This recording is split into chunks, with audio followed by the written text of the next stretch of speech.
Donc il y aurait deux clans apparemment. Le clan des gens qui veulent guérir un problème en recherchant la cause, la racine de ce problème. Ouais. Donc ils vont faire des séances de psychothérapie pendant autant de temps que nécessaire.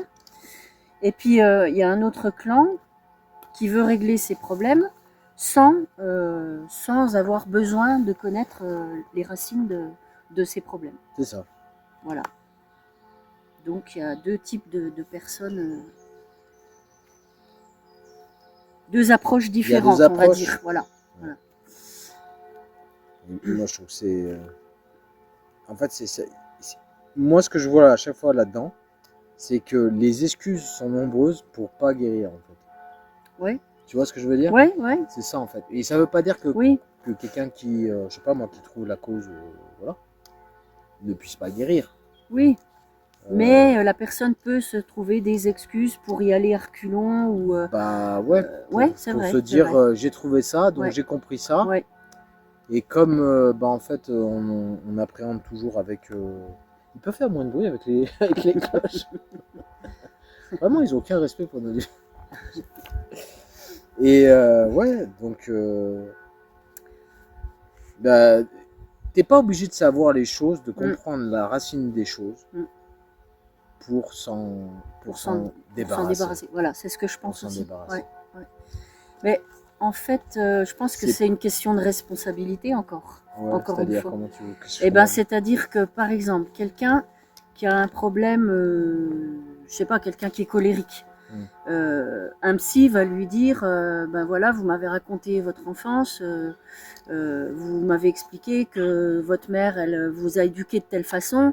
Pour moi, l'éducation que vous avez reçue, elle a énormément impacté votre façon de ressentir les choses, et maintenant ça fait de vous un adulte colérique, par exemple. Par exemple. Et ben cette personne, elle va peut-être pouvoir se dédouaner, tu vois, en disant ah oui, d'accord, bon, bah en fait, c'est de la faute de ma mère si j'ai ce problème-là. Donc, cette personne, elle va rejeter la responsabilité sur la personne qui l'a éduquée. Oui, c'est ce que font, voilà, c'est ça que je veux dire. Que font beaucoup les jeunes générations. Oui. Alors que quelqu'un qui ne cherche pas les causes de son problème, mais qui va directement chercher les solutions pour l'éliminer, et ben cette personne-là, elle prend sa responsabilité, je crois, parce qu'elle sait qu'elle a ce problème-là, mais cette personne, elle ne cherche pas à dire j'ai ce problème à cause d'un tel ou un tel. D'accord. Ouais. Non, mais c'est clair. Les choses comme ça. Non, mais c'est clair que pour moi, c'est exactement ça. Quand je parle du mental ou quoi, c'est exactement ça. Bon, après, je dis les jeunes générations, mais moi aussi, j'ai fait ça pareil. Enfin, j'ai eu dans ma famille, j'ai eu un conflit avec mon père, et puis c'était pour moi, c'était le méchant, quoi, le méchant de l'histoire. Mais en fait, quand on grandit, on s'aperçoit que, ben oui, les gens font ce qu'ils peuvent, tous autant qu'ils sont. Après, bien sûr, dans certaines familles, il y a des choses qui sont plus dangereuses et qui doivent être portées à la lumière et qui doivent être vues. Et oui, d'accord. Mais en fait, c'est pas... Ça ne veut pas dire que la personne qui fait du mal ou qui a été, ou un père qui a été par exemple abusif, ou un père qui a été, ou une mère qui a été trop autoritaire, ou qui n'a pas su faire telle ou telle chose, elle a peut-être fait, ou il a peut-être fait de son mieux, mais et ça ne veut pas dire qu'il ou elle n'a pas ses responsabilités en fait. C'est pas ce qu'on est en train de dire. Ce qu'on est en train de dire, c'est que la personne qui veut guérir doit prendre la responsabilité de sa guérison. Voilà. Parce que si on dit à ce moment-là, on attend que les autres reconnaissent qu'on a souffert, je peux vous le dire, hein, dans ma relation par exemple avec mon père, j'attendais que mon père reconnaisse que j'avais souffert. On peut attendre des siècles, hein, que les gens disent ah mais d'accord, ok, non, toi tu comprends rien, t'as pas compris la situation, etc. Bref. Donc si vous attendez une reconnaissance à l'extérieur, en fait, ou que les gens vous disent prends en compte mon ressenti, c'est ce que font d'ailleurs, c'est ce qui est un mouvement comme ça en ce moment, c'est mon ressenti passe au-dessus de tout. Mais non, malheureusement en fait, c'est-à-dire que c'est pas parce que tu te sens blessé, c'est pas parce que tu as mal quelque part que les gens vont le prendre en compte. Tout le monde s'en fout, faut le dire tel qu'il est. Enfin, c'est triste comme réalité, mais c'est le cas en fait. Tout le monde s'en branle. c'est triste de le dire, mais c'est vrai. Donc, soit là, on ne dit pas qu'il ne faut pas écouter son ressenti. Le ressenti, c'est important. Mais qu'est-ce que tu apprends ton ressenti, en fait, finalement? C'est ça la question, c'est qu'est-ce que mon ressenti m'apprend? Je me sens mal. Je me sens mal avec mes collègues de travail, je me sens mal avec ma femme, je me sens mal avec mes amis, je me sens tout le temps mal. Vraiment, les gens ne se comportent pas comme j'aimerais qu'ils se comportent. Bon, bah déjà, essayer de regarder un peu, est-ce que c'est vraiment les autres le problème ou est-ce que c'est moi? Alors, il ne s'agit pas, encore une fois, c'est vrai que je reviens toujours à ça, à notre responsabilité, à la responsabilité dont tu parles, Marie. Donc c'est vrai qu'on pourrait croire que c'est, en gros, c'est la faute à personne, c'est forcément de ma faute. Non, c'est pas ce que je suis en train de dire. C'est pas ce que dit Marie non plus. C'est, on prend la responsabilité de ce qu'on veut pour soi. Voilà. Et on arrête de croire, hein, c'est ça. Sans attendre des autres. Voilà. Ouais, c'est ça. C'est ce que tu dis, c'est d'arrêter, en fait, de croire que la guérison dépend des autres. Faut que ça repose que sur nos épaules, quoi. Votre ressenti, il est légitime, c'est pas le problème. On ne dit pas que votre ressenti n'existe pas, on ne dit pas que les choses ne sont pas telles quelles. Mais à partir de quel moment, en fait, excuse-moi, ça me fait rire. C'est plus fort que moi. Parce que je ris, parce que je suis passé, en fait, je suis passé par là et voilà, on va tous, enfin, tous à un moment donné, on passe par là. On est humain. Hein. À quel moment j'ai le droit d'être heureux? Je pose une question comme ça. À quel moment j'ai le droit d'être heureux? Je me fous la paix, quoi. À quel moment je me fous la paix? Voilà. À quel moment? À quel moment? Je veux dire, si tu regardes la vie telle qu'elle t'est montrée tous les jours à la télé, dans les réseaux sociaux, dans ta famille, dans tes groupes d'amis, n'importe où, quand tu vas au sport, quand tu vas au cinéma, quand tu te fous la paix, que tu es en train de lire un bouquin ou d'autres choses, n'importe quel moment de la vie, à quel moment tu te laisses le choix, d'être bien, la possibilité d'être heureux. Et là, c'est la question qu'il faut se poser, en fait. D'où vient le bonheur? Est-ce que le bonheur, c'est quelque chose qui est conditionné à l'extérieur?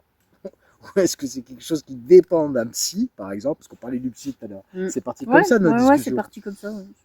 C'est parti comme ça. C'est vrai que tu payes un psy pour déballer ce que tu as à dire. Alors oui, bien sûr, il y a des histoires de transfert. Oui, il y a la psychologie moderne qui dit... Bien sûr, il y a des... Mais c'est pas grave. C'est pas grave. Bonjour, mesdames. Mais du coup, voilà, ce que je veux vous dire, c'est que à quel moment vous déballez vos histoires chez un psy et à ce moment-là, vous vous sentez... Alors oui, vous allez vous sentir bien. Oui, le psy, par les questions, va vous orienter sur certaines choses. Il va vous amener à prendre conscience parce que c'est vrai que quand on parle, on peut réaliser de certaines choses.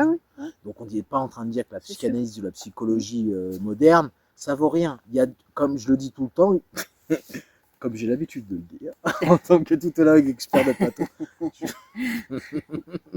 Ah, tu vois, je viens de me prendre en flag. Le diable n'est jamais loin. Donc, ce que j'essaye de dire, c'est qu'en fait, dans chaque chose, il y a des choses qui sont bonnes à prendre.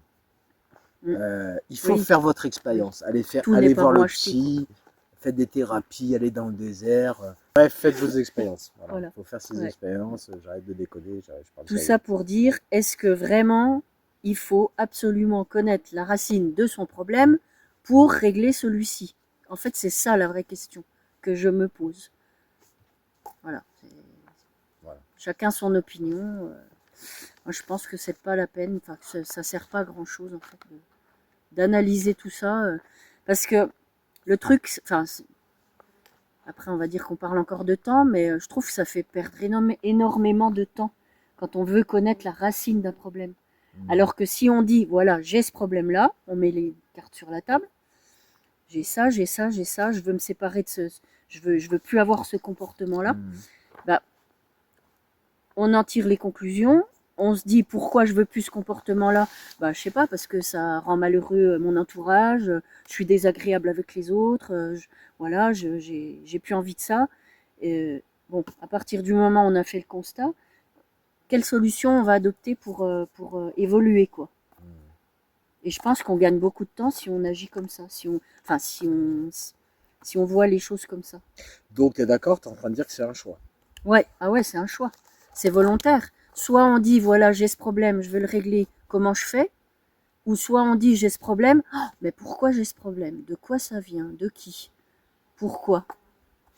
Donc c'est un choix. Soit on va vers un type de question, soit on va vers l'autre. Voilà. Donc ça implique qu'il y a une liberté au départ. Ah bah oui.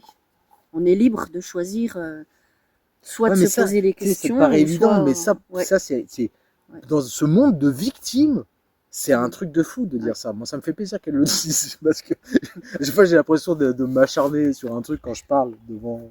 Parce que pour moi, c'est des choses cruciales. Mais c'est la question du choix. Laurent Lévy le fait très bien. Là. Je mettrai sa photo, je mettrai un lien vers sa chaîne. Laurent Lévy le fait très bien. Il a sa façon à lui. Il a sa façon. Alors lui, c'est un stade au-dessus. Il faut être prêt. Hein. Voilà. C'est particulier. Lui, il faut déjà avoir bien. Il faut être préparé. Bien, en avoir bien chié et en avoir bien foutu, bien mis un coup de pied au cul du développement personnel avant d'aller le voir. Je vous préviens. Mais oui, c'est le choix. Et c'est la chose là. En fait, qu'on se croit privé du choix en fait. Dans nos sociétés, en fait, on se croit privé de choix. En fait. J'ai pas le temps. Non, c'est pas vrai. Tu prends pas le temps. Ouais, exactement. Marie, elle a eu des enfants. Hein, t'étais débordée, t'étais seule pour les. Ah, ouais. Bah oui. On se donne le temps de ce qu'on veut faire. On prend le temps. Selon nos priorités. Quoi. Voilà. Bon. J'ai pas le temps. En fait, si, tu as le temps. J'ai pas le choix. En fait, tu choisis, tu fais des micro-choix toute la journée. Ouais. Voilà. Est-ce que je décide de prendre ça mal ou est-ce que je regarde que c'est mon ego qui est en train de me jouer des tours? Est-ce que je décide de faire d'autres choses ou est-ce que je vais vraiment le faire alors que ça fait des années que j'en parle, je le fais jamais? Alors bien sûr, si vous décidez, et c'est pour ça, moi je vais carrément vous dire ce que j'en pense. Je pense que si à partir du moment où tu cherches les causes de quelque chose, tu peux les trouver, tu vas peut-être trouver des explications. Et il faut regarder, une fois que tu connais l'explication, est-ce que la souffrance est moindre? Déjà, première chose, est-ce que la souffrance est moindre? Est-ce que dans mon quotidien, le fait de savoir d'où ça vient, ça me permet d'aller mieux et de changer? Pour certaines personnes, ça peut le faire, on n'est pas en train de dire que ça ne marche pas.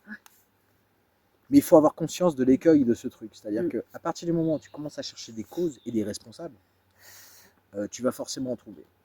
Sauf que les responsables, alors bien sûr, sauf si c'est des choses très graves, là on ne parle pas de juridique, on ne parle pas, pas de si vous avez été abusé, on ne parle pas de... Bien évidemment que si vous avez eu des problèmes ou que si vous avez été maltraité ou quoi que ce soit, bien sûr qu'il faut faire valoir vos droits, on ne parle pas de ça.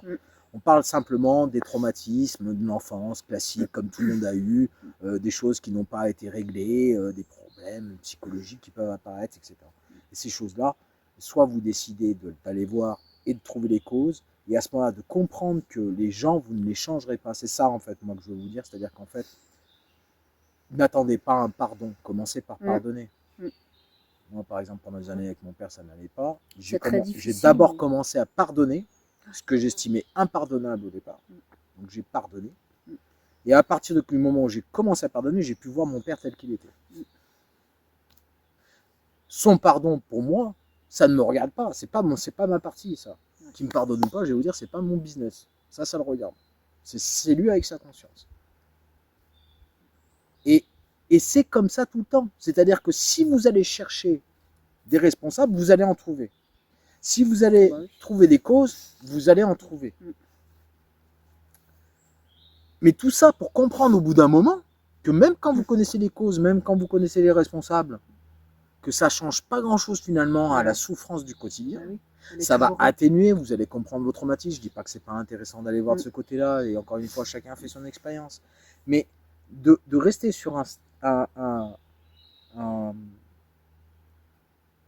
une inquisition, sur une recherche, sur une enquête, ça va favoriser qu'une seule chose. C'est bouboule, c'est le mental. Ah oui, ça va cogiter, oui. Ça va cogito. Et quand ça cogite, en fait, c'est sans fin. Ouais, voilà. Parce que lui, le mental, c'est le logiciel automatique, c'est la rumination, c'est la vache dans le pré. Et tant qu'il y a de l'herbe, il broute. Voilà. Donc ça avance pas à grand-chose. Et là, vous avez une question à vous poser. Est-ce que je veux vraiment guérir ou est-ce que je veux connaître les causes de ma maladie ou du problème? Voilà. Par exemple, vous avez des graves problèmes de santé, vous êtes passé par la médecine moderne, ce qui est très bien, Donc il faut passer par la médecine moderne. Je suis pas en train de vous dire aux passer, au contraire, il y a la médecine moderne qui fonctionne, pas tout, mais il y a quand même une médecine moderne qui fonctionne. Quand il vous faire opérer d'une tumeur, il vaut mieux vous la faire enlever que la garder. Hein, voilà. Après, tout ce qui est de l'ordre du miracle, des choses que vous n'expliquez pas, bah, moi je sais personnellement que si je dois un jour être malade et que je vais passer par tous les trucs pour essayer de me débarrasser de ce truc, je vais essayer de guérir. Donc je vais aller utiliser la médecine moderne, je vais utiliser les médecines alternatives. Si j'entends parler d'un guérisseur, un vrai, je vais aller le voir. Je ne vais pas chercher à comprendre un mini 14 heures. Et j'en ai rien à foutre de savoir si c'est médecine moderne, médecine alternative, etc. C'est des solutions. Parce que, pour moi, au-delà de mon envie d'avoir raison, de mon envie de tout savoir, de comprendre, d'être toutologue et d'expert de plateau, mais en fait, ce que je veux, c'est guérir, c'est juste survivre, en fait. Voilà. Oui. Donc c'est ce que tu dis, Marie, c'est ça, c'est régler les choses au lieu de vouloir tout comprendre de fond en comble. C'est ça. Voilà. Parce que ça perd du temps et puis voilà. Même si ça peut être intéressant, l'intellect, il aura toujours sa part parce efficace. Que de toute façon, on parle, on discute, voilà. Et puis ça fait partie de notre fonctionnement d'humain. On a un intellect, donc il sera jamais dépourvu, l'intellect. Au contraire, il est beaucoup trop obèse, il est trop gros, l'intellect. Quand on veut guérir, quand on veut trouver une solution, il faut écouter son corps aussi. Et pour écouter son corps, il ne faut pas être dans l'intellect. Et encore une fois, qu'est-ce qu'on veut? Qu'est-ce qu'on veut? Est-ce qu'on veut être heureux ou est-ce qu'on veut être savant? Alors, il y a la fameuse phrase qui dit « imbécile heureux ». Mais imbécile heureux, il y a une intelligence qui est au-dessus du savoir. Et cette intelligence-là, c'est le bonheur. Parce que elle, cette entité, entre guillemets, elle ne se soucie pas de savoir d'où viennent les choses. Ce qui compte, c'est le moment présent, et c'est ce que j'arrive à transcender dans le moment présent. Parce que sinon, on peut attendre des lustres. Hein. On peut effectivement passer, comme dit Marie, des années en psychanalyse, en psychologie, faire des... Maintenant, c'est le développement personnel, mais c'est le même principe. Tu passes de thérapie en thérapie, de machin en truc. Voilà, notre génération, les annales akashiques, tout ça, voilà, ça fait partie de la rumination. Quoi. Il y a plein de Pourquoi j'ai ce truc-là? Pourquoi ça va pas? Il y a plein de choses. Ah bon, faudrait lâcher un petit peu le pourquoi, en fait. Si vous voulez avoir une expérience spirituelle, une vraie, vous arrêtez les histoires. Toutes les histoires. Mais toutes les histoires. Faites ça un jour. Arrêtez toutes les histoires. Je commence à penser que c'est une histoire. Je commence à faire ceci, c'est une histoire. Votre mental, de toute façon, il va vous rappeler si vous devez payer votre loyer, si vous devez faire quelque chose. Hein. Tout va se faire, mais avec une facilité, une fluidité, sans avoir besoin de se créer de problème. J'arrête les histoires. J'arrête de me croire quelqu'un. J'arrête de me croire ceci. J'arrête de me croire cela. J'arrête de croire que dans 2 jours, il va se passer ci, que ceci, que cela. Tu ne sais pas si ta prochaine inspiration va venir. Tu ne le sais pas. Je te le souhaite, mais tu ne le sais pas en fait. Donc tu as le choix en fait à tout moment d'arrêter les histoires. Et chercher la cause d'une maladie, chercher la cause d'un problème psychologique, chercher la cause, ça provient de la même mentalité qui est l'histoire. Tu es le petit personnage qui souffre, qui, en allant voir un psy, en faisant différentes thérapies, en parlant à ses amis, en parlant à ceci, en parlant à ça, va découvrir au fur et à mesure le mythe du héros. Donc il va se retrouver devant le big boss qui est sa souffrance ou d'autres choses, ou un méchant qui est le méchant absolu, mais qui en fait représente que le méchant absolu qu'il a en lui, qui va battre et au bout d'un moment, hop, il est guéri. Tu peux t'éviter ce truc-là. Bon, on passe par là tous autant qu'on est, mais tu peux te l'éviter simplement en revenant à ta source, en étant présent à ce qui se passe en toi et en évitant de choisir en fait ce qui te fait mal parce que tu l'interprètes. C'est un petit peu ce que dit Miguel Ruiz dans les accords Toltec quand il dit fais de ton mieux, quand il dit n'interprète pas ce que pensent les autres autour de toi, ne fais pas de suppositions. Si tu te demandes, par exemple, si ton voisin t'en veut, parce qu'il te regarde bizarrement depuis 2-3 jours, là, il n'a pas la même attitude, au lieu de te poser plein de questions, puis de te dire, si ça se trouve, il m'en veut parce que j'ai fait ci, j'ai fait ça, ou je n'ai pas dit bonjour, ou alors j'ai dit bonjour, mais il ne m'a pas entendu, il a cru que je lui avais pas dit bonjour. On est tout le temps en train de se faire des suppositions comme Exactement. ça. Et ça fait partie de l'histoire dont parle Mathias. C'est ça. Et du coup quand, dans les accords Toltec, quand on voit ce conseil-là, c'est ça. Ne faites pas de suppositions. Exactement. Donc c'est arrêtons de nous raconter des histoires sans arrêt. Voilà quoi. Exactement. Et c'est ça qui est difficile parce que moi le premier, hein, vous savez, moi j'adore parler. Hein. Donc, on se raconte tous des histoires. Si je veux vraiment aller mieux, je sais ce que je dois faire. Et c'est pour ça que j'ai plus de crise d'angoisse depuis 25 ans. C'est pour ça que j'ai réussi à me passer aussi de la cigarette parce que j'ai fait confiance à Marie aussi sur l'hypnose ou d'autres choses. Mais à partir du moment où vous faites fermer la gueule au singe dans la tête, je vous jure. Ouais, c'est ça. Parce que le problème, c'est qu'on s'est identifié à lui. Donc on se dit, mais attends, mais je sais de quoi je parle quand même. Attends, mais si je te dis que j'ai des problèmes, c'est que j'ai un putain de problème. Et puis tu tiens ton problème. Hein. Parce que si tu l'avais pas, tu aurais peut-être peur, je sais pas moi, que ton mari te quitte. Ou alors tu aurais peut-être peur, je sais pas moi, que finalement les gens s'intéressent pas à toi parce que tout le monde s'en branle en fait. Et il faut comprendre que c'est terrible, mais c'est ça en fait. Il y a un endroit en toi qui est souverain, qui est libre, qui est beau, qui est magnifique, qui est vaste et qui n'a besoin de rien et qui est déjà arrivé. Et ça sera le même endroit au dernier souffle quand la mort nous emportera. Ça sera le même endroit, il n'aura pas bougé d'un iota. Il a été le même quand on a pris notre première respiration, quand on est sorti du ventre de notre mère, et il sera le même quand on arrivera à la mort. Et c'est un refuge qui n'est pas un refuge en fait, parce qu'il est ouvert sur le monde, il refuse rien en fait. C'est même pas un refuge, j'allais dire un refuge, mais le mot est mauvais en fait. C'est ta maison, c'est là où tu n'as pas bougé. C'est l'acceptation de ce qui est. Et dans cette acceptation totale de ce qui se passe, à la fois aussi de l'histoire de merde que tu as dans la tête, ou même la super belle histoire que tu te racontes aussi, qu'elle soit magnifique ou qu'elle soit merdique, les deux sont des illusions que produisent ton mental et qui te voilent ta véritable nature. Et ça, toutes les traditions le disent. C'est pour ça que quand Marie, elle me dit, franchement, est-ce que c'est plus... ça commençait comme ça, tu me dis... j'ai l'impression qu'il y a deux façons de voir les choses. Soit tu penses qu'il y a une cause originelle, soit tu penses qu'il y a c'est pas qu'il y a vraiment de cause originelle, mais c'est qu'en fait c'est pas ça l'important. Voilà. C'est pas le. Il vaut mieux mettre son focus sur trouver la solution que sur pourquoi j'ai ce problème-là. Parce que finalement, on s'en fout quoi. Pourquoi que ce soit une raison ou une autre, de toute façon le problème il est là. Donc l'ego, il se manifeste par quoi? Par sa fonction, ses fonctions vitales, qui est d'avoir un repère, quand même, un minimum dans ce monde, et savoir qu'on est le corps, etc. Donc ça, c'est très bien. Mais il se repère par quoi? Par le fait d'être toujours à chercher le négatif. Il cherche le négatif. Il cherche, il adore critiquer. Il est dans la suspicion, dans la paranoïa, il ne faut pas l'oublier. C'est-à-dire que quand vous êtes en train de vous dire pourquoi l'autre il me parle comme ça, pourquoi il m'a dit ça, pourquoi il me fait ceci, pourquoi il me dit ça, on ne dit pas qu'il y a des faits, on ne dit pas qu'il n'y a pas une conversation, il n'y a pas un truc qui peut, qui peut peut-être pas matcher, ou peut-être que vous n'êtes pas entendu avec quelqu'un pour des faits avérés. On ne dit pas ça.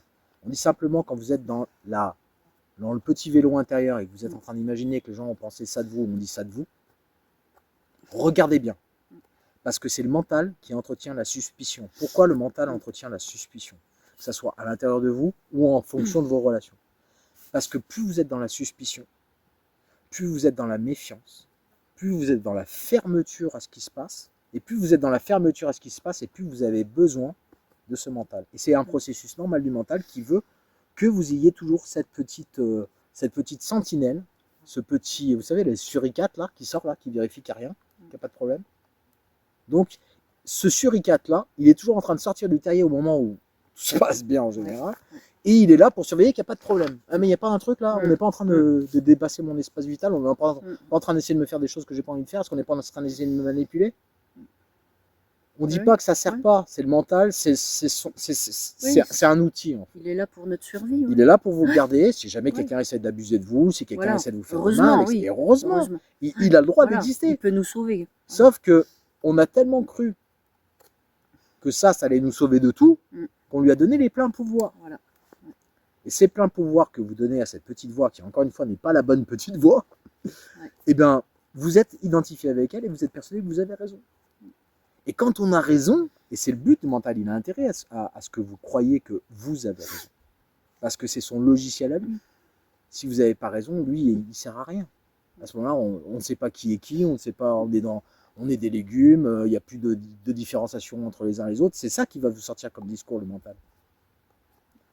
Mais en fait, c'est pas parce que vous le lâchez que le suricate vous dit tout doux, reste dans ton terrier, et que vous l'observez faire sa sentinelle de temps en temps et sortir, même quand vous êtes bien avec des amis ou avec du monde.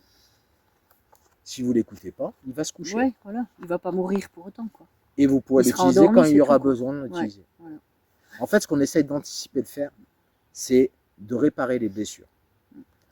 On a été trahi, on a été humilié, on a été bafoué, on a été trompé, on a été volé, on nous a menti, on a dit qu'on était ceci alors qu'on était d'autres choses, etc. On a été calomniés, etc.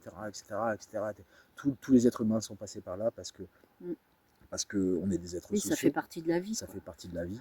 Et donc du coup, on est passé par ça. Et donc le mental, lui, il est en mode alerte, 24/24.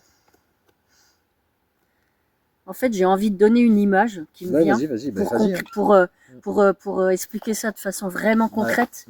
C'est une image, c'est par exemple, vous avez, à vos pieds un miroir brisé. Bon, je ne sais pas pourquoi je dis un miroir, ça me vient comme ça. Vous avez un miroir brisé à vos pieds, chez vous. Vous pouvez soit dire oh, mais pourquoi il est brisé, qu'est-ce qui s'est passé, est-ce qu'il y a quelqu'un qui l'a accroché et qui l'a fait tomber, est-ce que peut-être c'est moi, je l'ai peut-être mal fixé au mur, c'est de ma faute, si ça se trouve j'ai mal fait mon boulot, du coup il est tombé. Est-ce que voilà, c'est bien est-ce que ça nous avance à quelque chose de passer des minutes et des minutes à réfléchir pourquoi il est cassé, vouloir savoir absolument? Ou alors est-ce que je vois un miroir cassé à mes pieds et je vais dire bon bah soit il est vraiment en 1000 morceaux et puis là je vais en acheter un autre, soit il est cassé en 3 morceaux, bon bah là je vais pouvoir le réparer avec ma colle. Voilà quoi. Il y a les deux attitudes, je pense que ça résume exactement ce qu'on dit. C'est exactement ça. Voilà. C'est exactement ça. C'est soit j'agis, soit je mentalise. Et Krishnamurti, il expliquait très bien d'ailleurs. Je fais une petite parenthèse, mais il expliquait très bien ça. C'est-à-dire qu'en fait, on croit avec notre mental qu'on est dans l'action. Quand vous êtes en train de penser chez vous, et qu'il ne se passe absolument rien, vous pensez être dans l'action. En fait, vous êtes dans la réaction. C'est-à-dire qu'il y a un truc qui ne va pas, il y a un truc, le mental, il va l'interpréter à travers son filtre et il va faire tac, tac, tac, tac, tac. Et en général, qu'est-ce qu'il fait? Il procrastine, soit il vous pourrit la vie en vous dévalorisant, ou alors il vous donne un complexe de supériorité, parce que ça existe aussi, on parle de la dévalorisation, mais vous pouvez aussi avoir un melon comme ça et pas vous en rendre compte, et etc., etc. Donc c'est de la réaction. Le mental, c'est une réaction perpétuelle au passé et aux références du passé. Est-ce que je commence à balayer un petit peu pour éviter que quelqu'un se coupe? Est-ce que je commence à le recoller? Ou est-ce que je le regarde et je me demande d'où ça vient? Vous avez deux approches. On ne dit pas que... Enfin, si moi je le dis, je m'en fous. Je trouve que l'approche de ne pas chercher la cause, c'est en fait ce qui ira le plus rapidement chez vous. C'est de comprendre en fait que vous jouez des tours de passe-passe et que bien évidemment, on peut essayer de comprendre certaines causes, on peut essayer, sans être complètement hors sol, on peut essayer de bien sûr de comprendre comment les choses se sont passées, si on a envie, si on a cette curiosité-là. Oui. Mais attention, ne pas y rester enlisé comme dans les sables mouvants, c'est tout en fait. Parce que pour y être passé, moi pendant des années, je m'intéressais à la psychologie, à la psychanalyse, j'ai vu un psy pendant des années. On peut se tromper pendant des années. On peut se tromper, littéralement se tromper. C'est-à-dire qu'en fait, vous pensez que vraiment, vous n'avez rien à vous reprocher. Que vous êtes parfait. Et c'est le but du mental. Le mental est là pour te faire croire que toi, tu as toujours raison. C'est toi qui as raison, c'est toi qui es bien, les autres sont... C'est pour ça que les débats politiques, c'est de la merde. Arrêtez avec ça. Ça sert à rien. Puis en plus, ils parlent tous en même temps.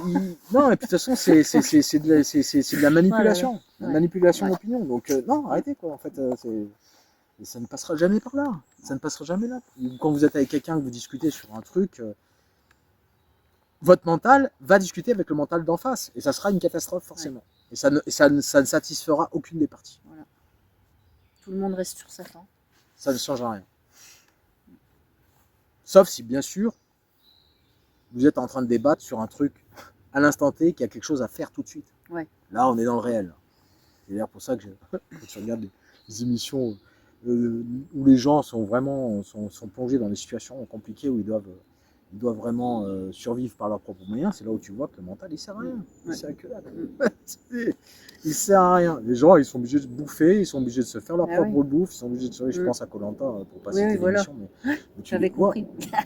Moi, j'adore cette émission parce que tu vois les gens qui arrivent, ils sont dans leur mental. Au début, je vais vous dire pourquoi j'adore cette émission. Ils arrivent, ils sont dans leur mental. À la fin, ils ont tous lâché quelque chose. Voilà, ils sont bruts. Ils sont bruts. Ouais, c'est vrai. Ils sont bruts parce qu'ils ont arrêté de croire que le mental, c'était une action. Donc c'est terrible, c'est jouissif de voir les petites stratégies à la con, des petits égos là, pour voter pour l'un, pour l'autre, et que finalement, ça ne marche pas. Ou alors juste des gens qui agissent, mais simplement, tu vois, ils font, tout le monde est contre eux, donc ils se débrouillent comme ils peuvent, et à ce moment-là, il n'y a plus de groupes qui tiennent, etc. Tu passes d'un mental de société humaine tel qu'on les connaît en Occident à des gens qui, enfin, utilisent leur mental à bon escient. Parce qu'ils n'ont pas assez d'énergie pour se prendre la tête. Bah oui.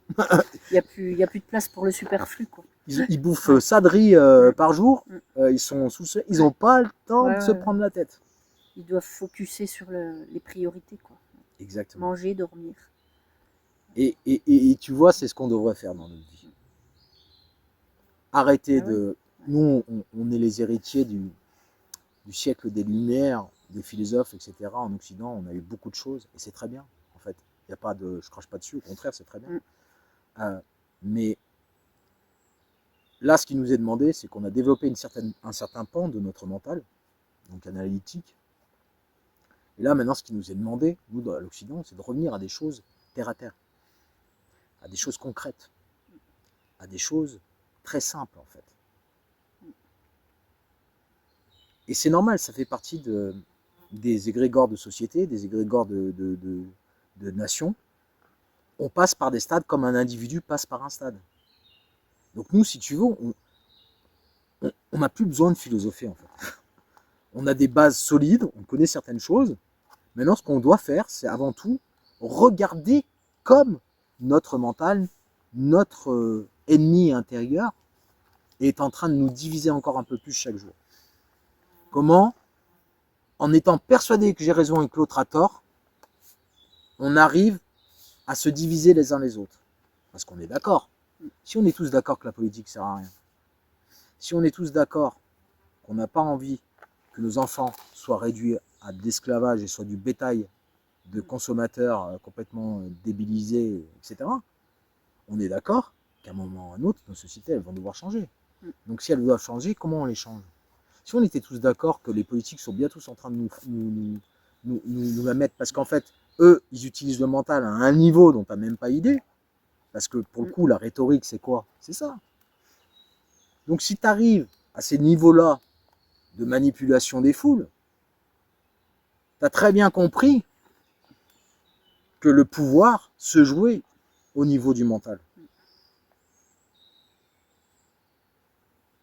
Donc toi, si ton mental, tu ne le connais pas, si ton mental, tu l'estimes comme quelque chose d'évanescent, et en fait, tu joues encore un petit personnage, et que tu n'arrives pas à te libérer de ce personnage, au bout d'un moment, tu es manipulable.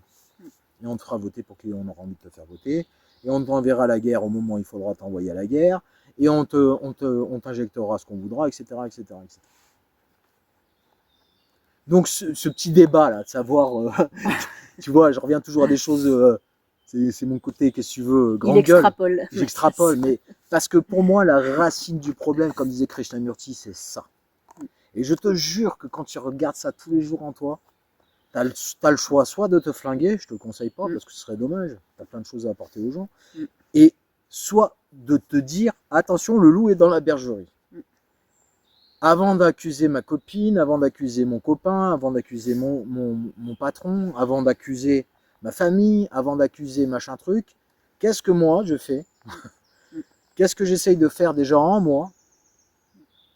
Sans tout savoir, parce que tu sauras jamais tout. Tu peux pas savoir les causes de machin truc. Tu peux remonter à combien de générations? Bah oui. Moi, grand-mère, elle était impossible. ceci, ça veut dire que j'ai ceci. Dans les mémoires akashiques, quand j'étais dans un autre monde, parce que c'est ça, l'infini des mémoires akashiques, c'est ça. C'est-à-dire qu'en fait, potentiellement, ça n'est pas sondable par notre cerveau. Donc, parce que j'ai eu ceci, parce que j'ai eu cela, à ce moment-là, c'est là que tu es obligé à chaque fois de trouver la cause pour guérir. Bah, vas-y, hein. Tu peux passer encore, allez, on va dire un bon milliard de vies ici sur cette terre à te réincarner et tu ne trouveras jamais la libération. Elle peut pas. La libération, c'est tout de suite ou jamais. Et tu as la possibilité de la faire à chaque jour, chaque seconde de la vie. Il y a un truc, tu as l'impression d'être enfermé dans une histoire. Tu dis, attends, quel est mon personnage dans cette histoire? Quel est le but de ce personnage? Sortir, arrêter tel problème, chercher les causes. Tu vas y passer des jours, des mois, des années, et sans garantie de résultat.